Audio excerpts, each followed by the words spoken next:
I can make titles now! Welcome back, viewers, to another episode of Let's Play Sacred for the PC.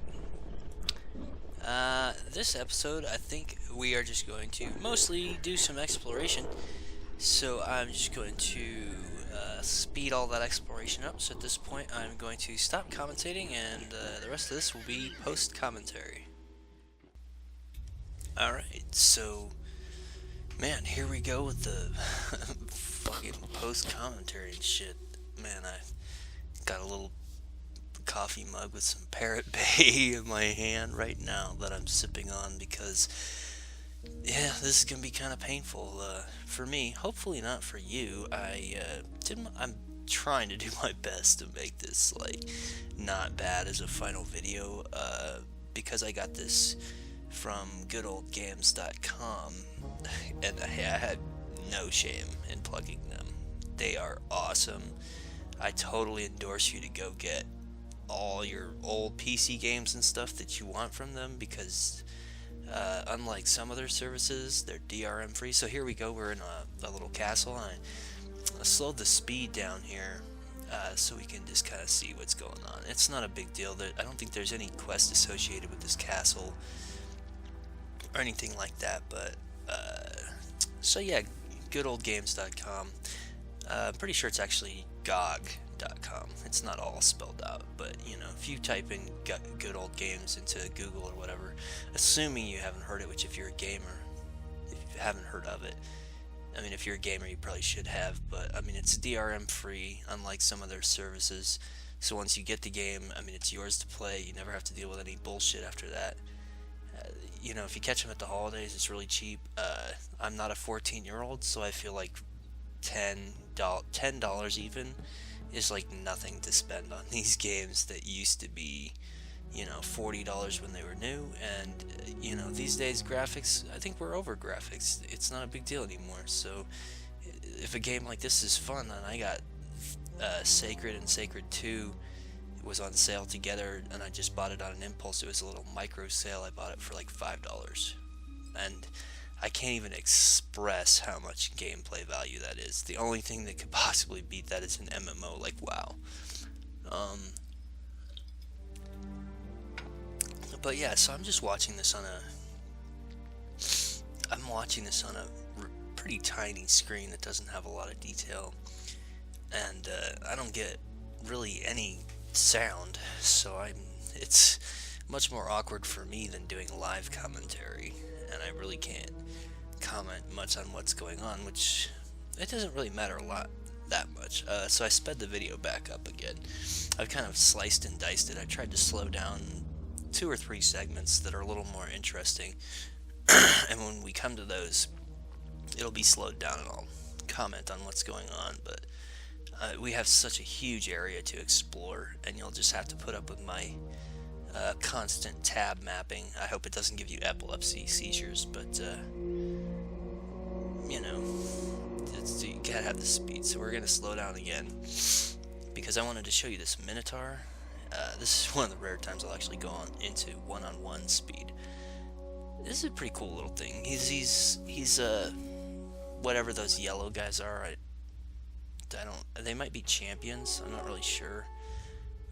So that's a neat little thing that he's down there on that island. You can go down there and fight him. I'm not really sure whether or not he respawns, but it's, you know, these little things in a game, just like that helicopter, you have to appreciate that. And in the course of my exploring, I did try to not use tab as much as I had in the past, so we're sped back up again. And I did find more things that were interesting than I had in the past. I'm guilty of constantly using tab, and I think I don't even know if you would have noticed that, but I think we picked up a vampire rune there. So depending on the build of a character you might be trying, vampire runes are good to look for. Not all of them have lifesteal on them, but some of them do. And you probably don't have a lot of room for it in your build early on, but lifesteal can be pretty useful as you go along. early on you probably want like just damage runes because you're just killing everything so fast. You don't really need that. So we slowed down again, and this I totally missed on my playthrough before with my vampire. We got this grave here, and we got Sir Marcus of Endlich, and you should be able to read all this stuff. I'll leave you to do that if you want. That was just kind of cool. That's a little touch that I missed before because I was constantly in tab, which is a feature that most of these Diablo clones employ. And we sped up again. I feel like my grandpa showing me videos of the butterfly pavilion that he recorded when I say stuff like that, like, and we sped up again. This is a monarch butterfly. The monarch butterfly flies 300 miles in each direction in its migration pattern, and he has black and white spots, and he likes light jazz music with a touch of mirepoix, which he cooks in a pot of stainless steel, but he doesn't like hard music. He hardly ever goes out, but sometimes he goes out to get the newspaper, and when he does, he doesn't like to have to nod his head to scalawags in the area, because those scalawags try to impose their narcissistic and sarcastic worldview upon him, and he does not appreciate that. Harump, this is a serious world, and each man is on his own to pursue in his own way his success as a man, and those men must be an enterprise unto themselves, and those enterprises are the cornerstone of society, upon which societies in each in their own part rise and fall, and history is a timeline of societies rising and falling like the tide upon a rocky shoal that is the nameless, constantly present entity that we call death. And death is a shark that is swimming in the waters constantly, and only occasionally when a friend dies do we see the dorsal fin stick out of the murky waters to warn us of what comes after this short chapter of life that we consider to be everything, but which is in fact only a small part of the giant mystery which is the universe.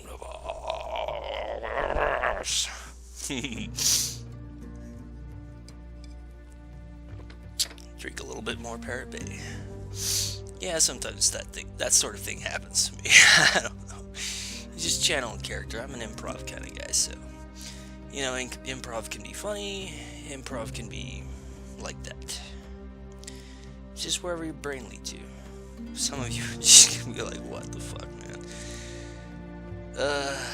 I don't know. Anyway, so we're still exploring this map, and things are happening. We're kind of working our way around. It's pretty big, but it's not, like I think I said before, it's not necessarily as barren. The only thing is I'm really stopping to kill, per se, is these goblin shamans. Which, when I say that, I feel like I'm talking about, like, World of Warcraft, because I think you can actually have a goblin shaman in World of Warcraft, which sounds like it should be a rap lyric, but it wouldn't be a particularly good rap lyric. You'd be like, these goblin shablins up on my nuts like M. Night Shyamalan, they need to just cut it out. I don't know, you can go where you want with that, but okay, so there's a bridge there. We're gonna come back to that. I just realized I rubbed my face and I put my hand on the mic, so it's probably like this big annoying noise to you. I know these things, but you know, you're fighting your impulse as a human being to try to, like, and you know, with the sniffling and stuff, you're trying to, like, not do too many annoying human things.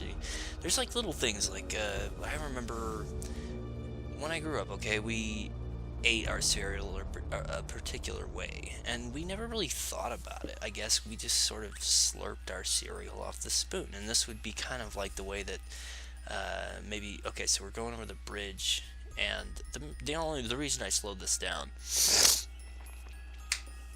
Oh boy, with weird noises. And I wanted to show this to you is if you might notice if I hover over those thieves a couple of times. Yeah, see, they're level 20.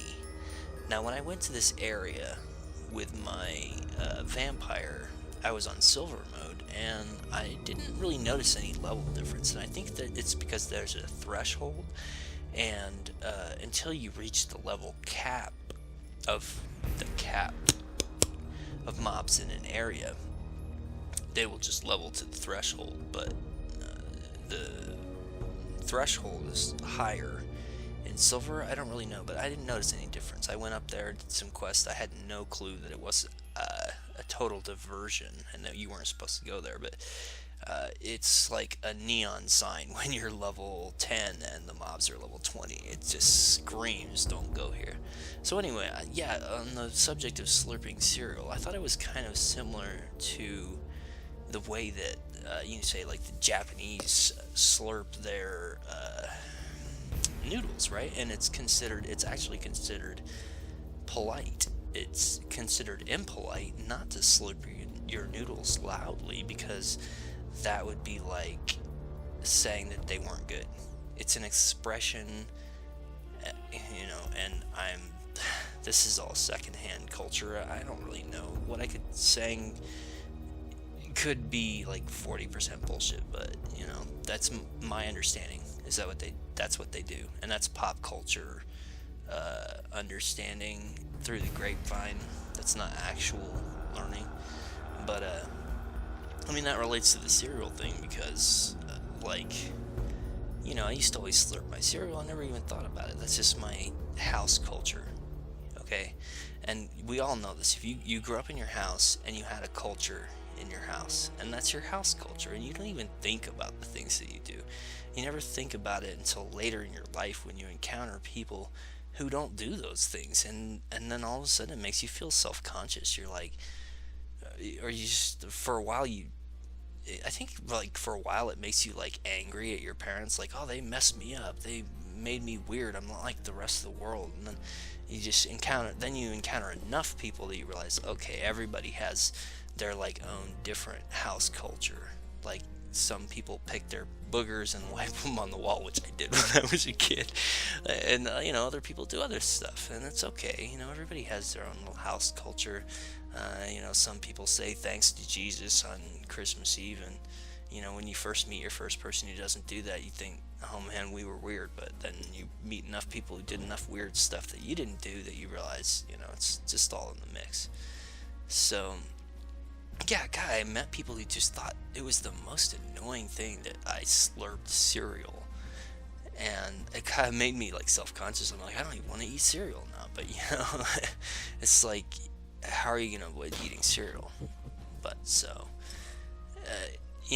these I probably don't slurp cereal as much anymore, because I'm aware that it annoys some people. But like when I'm secretly in my room by myself, it's like comfort food. You like, oh yeah, fuck these motherfuckers, now I'm gonna slurp some fucking cereal like a G, son. I made myself cough. You're like Zoidberg and shit, right? Oh man, so we're nearing to the end of the video. We've just about got all this explored out.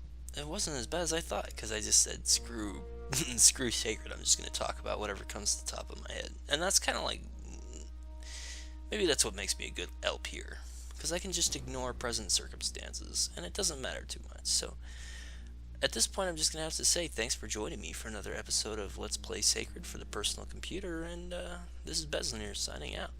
Saving our games, so I want you to have a nice day, and I'll see you later, guys. I'm just checking the map to see where we explored, and the video's going to end in a few seconds. Hope you enjoyed the Sacred soundtrack that I put in the background. Just selected tracks at random, and the one you're hearing is actually a bonus track, the one you're hearing right now. So I hope you enjoyed that too.